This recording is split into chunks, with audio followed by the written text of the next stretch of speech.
Good morning, good afternoon, all of the above, depends what side of the planet you're on. I want to thank you for having me. The situation in Sri Lanka, but not only in Sri Lanka, throughout the world, human rights violations are abundant. We're doing whatever we can. I'm not here to bash the government or promote the government either way, but I got to tell you one thing. What is happening in Sri Lanka today and what has happened in Sri Lanka over the last few years is something which is very horrible.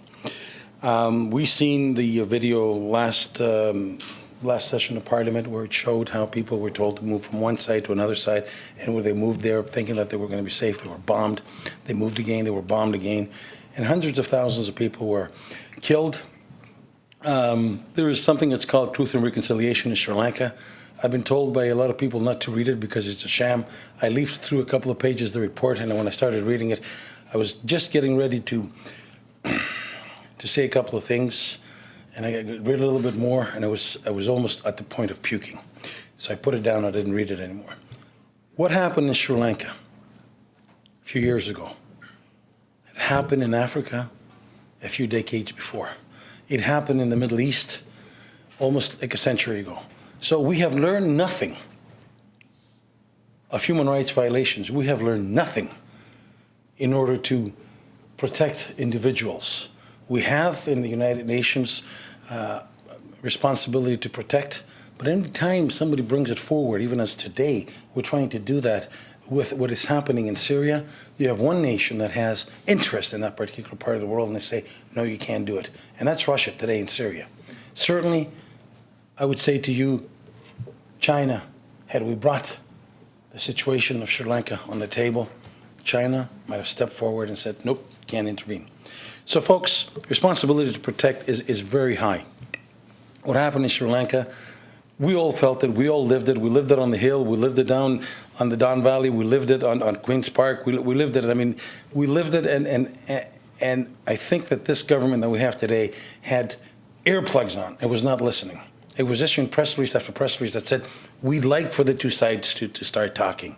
And now they've changed their tune. Thank you very much for doing so.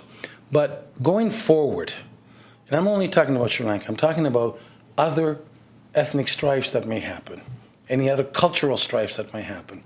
I think the responsibility would be on the G8 or the G20. And that is us clearly saying to our bureaucrats, if a particular country belongs to the G20, it should have the same standards as the other North American countries or any other G20 have. You cannot say to Saudi, you can have one set of rules, and to the United States and Canada and South Africa and other countries, you can have another set of rules. We can't tell Turkey, oh, it's okay, don't worry about it. And when you have elections, especially in the Kurdish part of the country, that you do violations that I witnessed last summer. We cannot allow people to be part of the G20 and the G8 if they do not adhere to a set of rules. And those rules are simple. You want to deal with us? There's an engagement that we have to have, and that engagement is protection of human rights, protections of religious minorities, and the people to have the freedom of press. It is very simple, because when you have the freedom of the press, we did not have that in Sri Lanka when the killings were going on.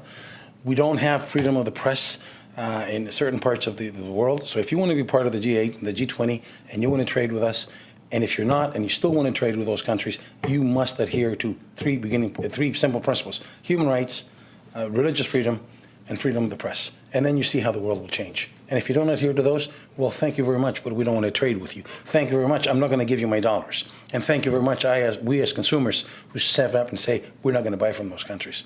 That's a simple message that I bring. Some of you agree or disagree, but we cannot allow, as we have for a long, long time, our bureaucrats to sort of dictate the tone and tell members of parliament, as well as ministers, and that this is what it is, and you can't say anything, you can't deviate from this.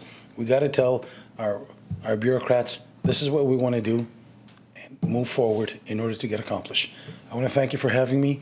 I realize that I came in running and I'm going to go out running, but there's a very important thing that is happening.